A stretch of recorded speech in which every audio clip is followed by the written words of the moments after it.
Good morning. I'm Nick Markey. This is the Beach Barbell Podcast. It's Wednesday the 30th, day before Halloween. So hopefully you got your costume and you're all ready to go. Trying something new today, doing a video podcast. So I'm going to try and keep this a little shorter. And then I'll post it to all the normal stuff. But as a physical therapist and trainer, trying to bridge the gap between injury and health and fitness, I've thought of top 3 things you shouldn't do when recovering from injury. So these are things you should not do or should try not to do when you're going through that recovery and rehab process. So number 1 is stopping all participation in activity. That means if say that you play soccer and you do some other activities, ride your bike, go for walks, walk your dog, that kind of thing, and you hurt your knee and you stop doing everything.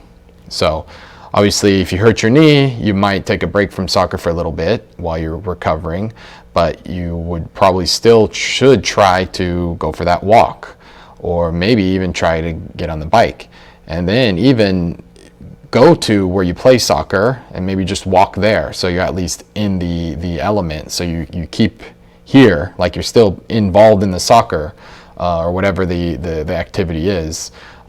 Instead of pulling back and isolating yourself. Oftentimes people will, maybe let's say they injure their right knee, and they'll stop doing exercise for their left knee, and they'll stop doing exercise for their right ankle, and they'll stop doing exercise for their right hip, they'll stop doing their exercise for their shoulders.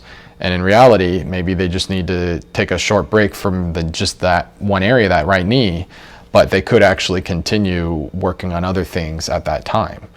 I'm a big fan of people going to the places that they're involved in, even when they're recovering from an injury, even if they're not even participating, even if maybe that they're only able to do 10% of that thing. It's an important part of the recovery process, and in fact, I think is one of the most important pieces in the rehab process to take back your life.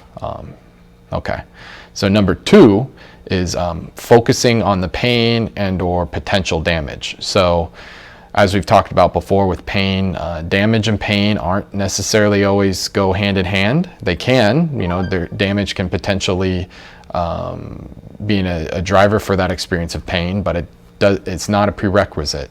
Lots of people have increased pain when they get in stressful situations, when there's other tough things going on in life.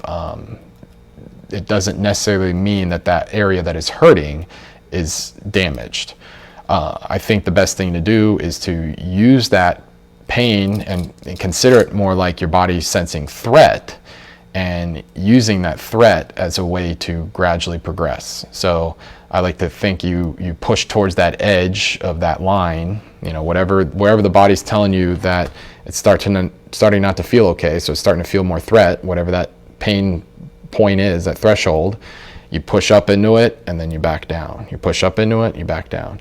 That doesn't mean you just go over it all the time and just keep irritating it, because then that'll probably not do too well for you.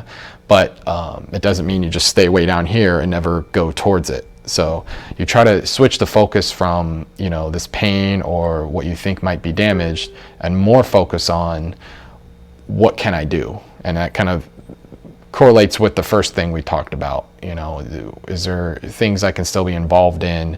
Is there still movements or exercises that I can still do with some relative tolerance? Even if there's a little bit of pain, but I can tolerate what I'm feeling, I'll try it a little bit and gradually over time try to progress.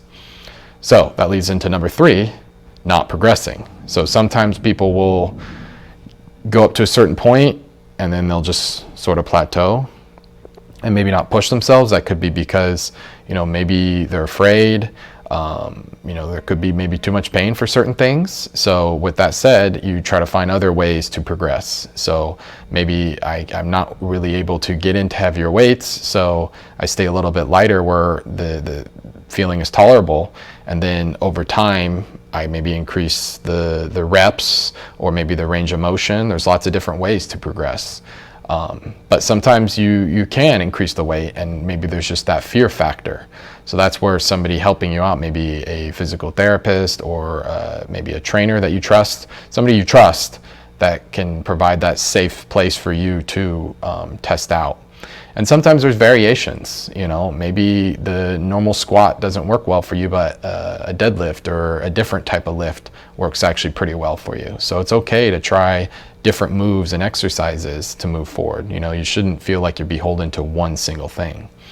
And sometimes people will go through rehab and only really being shown kind of the beginner easy exercises, and then they want to be here, but then there's nothing here to help them get to that point, to help them progress. So you kind of have to look at what's the next step. So, if it's the beginning, maybe I'm just kind of working more the mobility and the range of motion, and then maybe that gets easy. So then now I'm working on more strengthening, kind of progressing in through that, and then that's gradually getting okay, but I need to keep strengthening to keep rising up.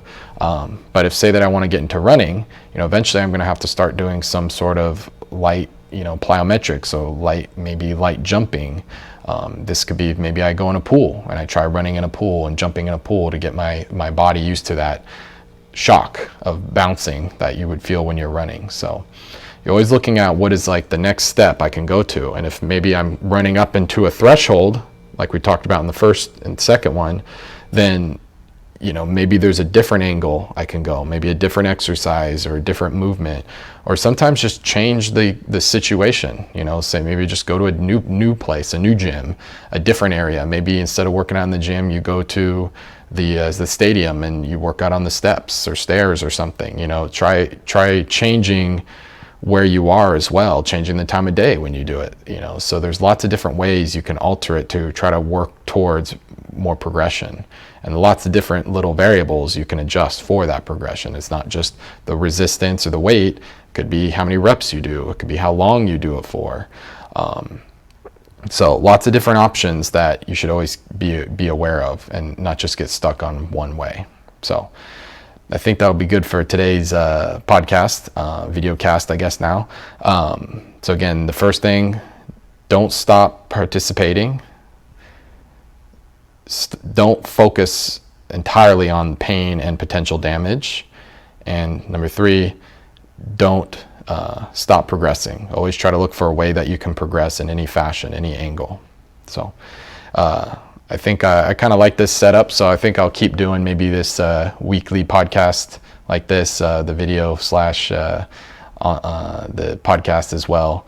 So please reach out to me if you need any help or questions or thoughts or any comments what we talked about today. Again, I'm Nick Markey, Beach Barbell Podcast. Thanks for listening and watching. Bye.